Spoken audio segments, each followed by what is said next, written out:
Maqaan koo Jibriil Muhammad jedhama. Kan dhaladhe guddadhe godina Arsii Aanaa Zuwaa Dugdaa. Biyya tokkotti dhaabbataa hin baranne mana barumsaa sadarkaa tokkoffaa Halloo jedhamu godina Arsii keessatti kan argamu. Kutaa 1 fi 2 achumatti baradhe. Hanga kutaa 3, 4, 5 biyya Golbee jedhamtu achitti baradhe. Achiin booda immoo kutaa 6 immoo akka carraa ta'e obboleeyyan abbaa kootii godina Booranaa Gandaa Goorilee jedhamutti waan achitti barsiisaniif carraa saniini kutaa 6 achi baradhe. Achiin booda kutaa 9 hanga 10 godina Arsii Aanaa Zuwaa Dugdaa magaalaa Obolchoo mana barumsaa Nadhii Gammadaatti achi baradhe. Achiin booda immoo as magaalaa Gudditti godina Arsii Asallaa mana barumsaa Qophaa'inaa jedhamutti kutaa 11 fi 12 achi barataa jira. Egaa akkuma isin jettanii kalaqni kun eessaayyuu akka jalqabe hin beeku. Yeroo jalqabaatiif garuu akka carraa ta'e kan yaadadhu yeroo sanii barumsatti hin seenne otoo barumsatti hin seenin kalaqa kana kan jalqabe dhagaa duurataa xixiqqaa kanniintu jira. Dhagaa duurataa kanniin walitti qabee ifaa kana immoo walitti gaggalchuu jalqabe. Chaarjii poozitiivii fi negatiivii illee osoo hin beekin akkanumatti bakka malumaan guyyaa tokko naaf milkaa'e. Ani akkuma akka yaadadhu kana yaadadha. Guyyaa san naaf milkaa'ee baay'ee gammadee abbaa kiyyatti illee argisiise. Abbaan kiyyallee baay'ee gaariidha naan jedhe. Kalaqa kana ani daa'imummaa kiyyarraa jalqabee isiniin jedheera. Garuu immoo hawaasa kanatti mul'isee argisiisuu kiyyaa reediyoo fi homaanuu tolchuun laddatti kalaqoota mana barumsaatti mul'isee argisiisuu kiyya immoo yeroo kutaa 9ffaa seeneerra. Kutaa 9ffaa akkuma seeneeni kalaqa kana jechuun manumatti kan yaale kana barsiisaan tokkoon jira. Barsiisaan kun barsiisaa fiiziksii Muhammad Amiin jedhama. Barsiisaa kana immoo itti argisiisee barsiisaan kun yoo san dhugama wanta akkanaa dandeetta moo idiit gootee chaanal irraa jechuun yoonnoo garaagaraatirraa miidiyaa garaagaraatirraa buustee naan jedhu. Lakki barsiisaa akkasii miti jennaan.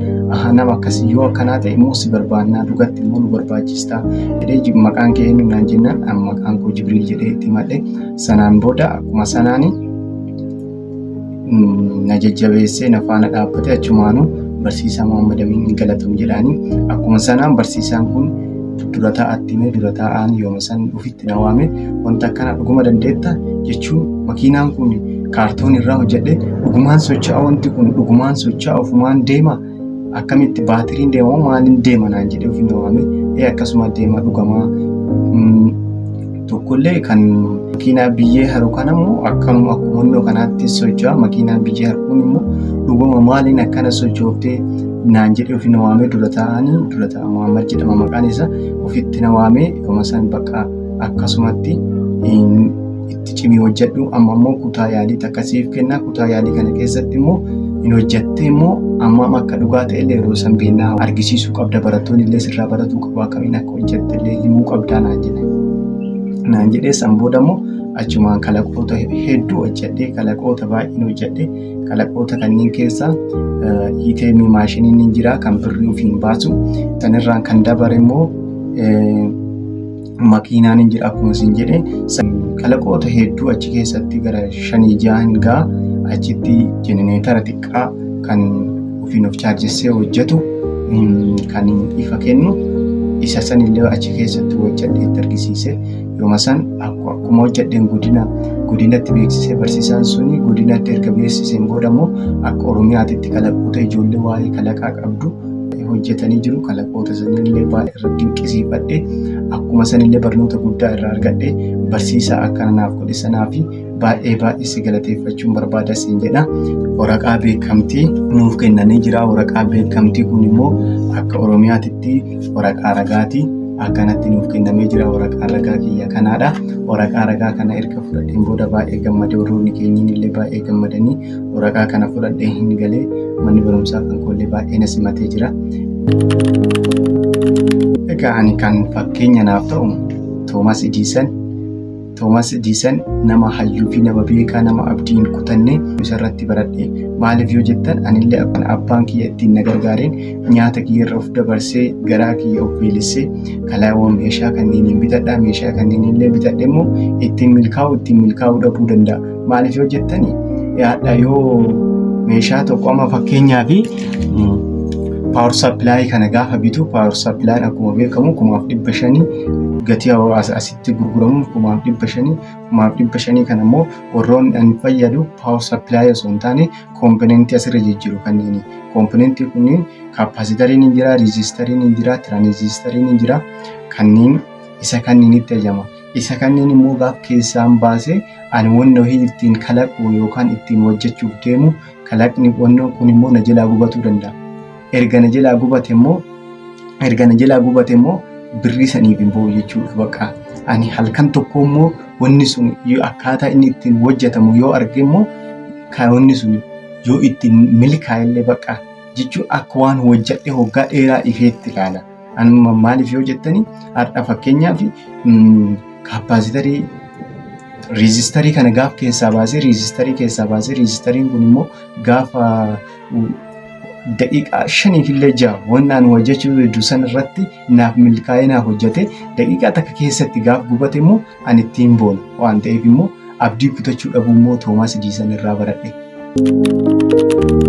Kalaqoota hojjedhe keessaa kan baay'ee jaalladhu keessaa immoo kan baay'ee na dinqisiisee fi kan baay'ee natti tole immoo kan nadhii seekiriitar kan jedhu tokko nadhii seekiriitariin immoo kan hattuu qabu nuti amma gaafa barrii keenya cufannee biraa deemnee hattiin tokko immoo si duuba dhufee barrii san cabsee yookaan immoo maskoot irraan bu'ee gaaf seenu ani immoo silkii onnoo san irra hidheera daqiiqama san keessatti daayirektii naaf bilbila jechuudha. Akkuma sanaan naaf bilbila erga naaf bilbileen booda immoo hattuu san immoo akka waan akka godhu anuu beeka jechuudha. Kalaqni kun kan kaameraatiin kan adda godhu kaameraan immoo hattichi sun gaafa ofitti ashagee deemu jechuun ofii cufee deema ashagee deema kaameraan immoo zum jedhee waraaba yeroo sanitti immoo hattuun kun immoo maalummaan isaa osoo addaan hin beekamin barrii san cabsee seena erga barrii san cabsee seeneen booda immoo waan barbaade fudhatee achi deema kaameraa san immoo balleessee illee deemuu danda'a kun immoo waan barrii keessaan barrirratti hidhamu barrii keessaan erga hidhameen booda immoo yooma hattichi sun barrii banee sagalee tokko hin dhageessisu waan takka hin dhageessisu daayirektii abbicha silkii sanarratti hin bilbila. Ergaa kan adda godhu kana akkuma jettan kalaqa baay'ee salphaa daqiiqaa jecha barbaadu kun reediyoo yookaan immoo karaa salphaan meeshaa naannoo keenyaa fi reediyoo garaagaraati irratti balaanshee kanneen reediyoo duraan tabalashee keessaa wanna garaagaraa baasee meeshaa baay'ee fayyadamuu osoo hin taane wanta lamaa sadii fi karooratti baase amma sa'aatii kana keessa karooratti baase ammuma sa'aatii kana keessatti hojjedha nafaana bu'aan affeerraa kiyya reediyoo kana immoo wanta gara diippaasii kana hojjenna wanta kana immoo meeshaa komponentiiwwan wanta 2-3 hin caalle yoo xiqqaate 4 kan hin caalleen hojjedha nafaana bu'aan affeerraa kiyya go.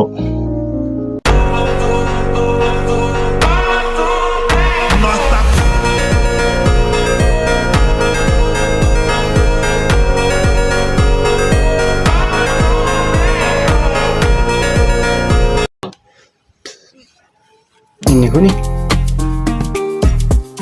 baatiriidha. Kun immoo telefooniidha. Amma isin argisiisan afaan bu'aan affeerraa.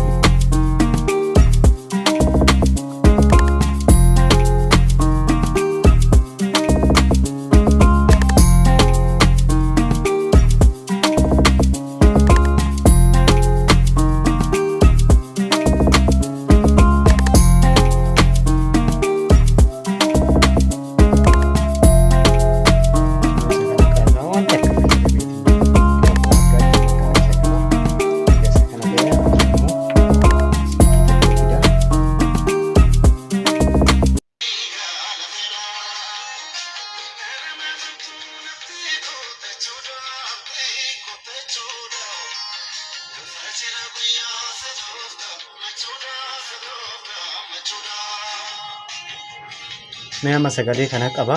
Sagalee kana jijjiirame.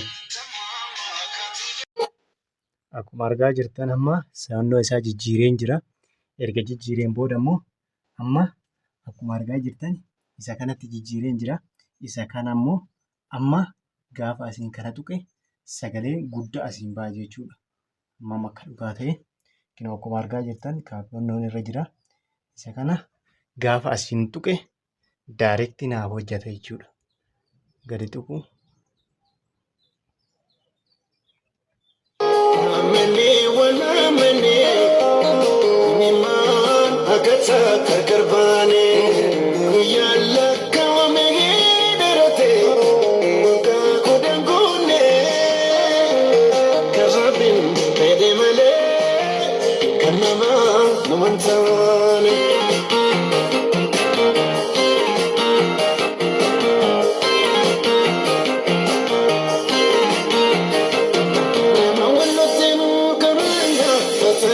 Karanga matani, bangagaran jiruni beka, mileni. Noti warapa, gadara. Shani gotu wani kamudi, zinara. Fatani nafnu wagara, jiruni. Matamani gozira, yituni. Ifan fule keti urchisa, mitana. Nararu rakati na nufe silala.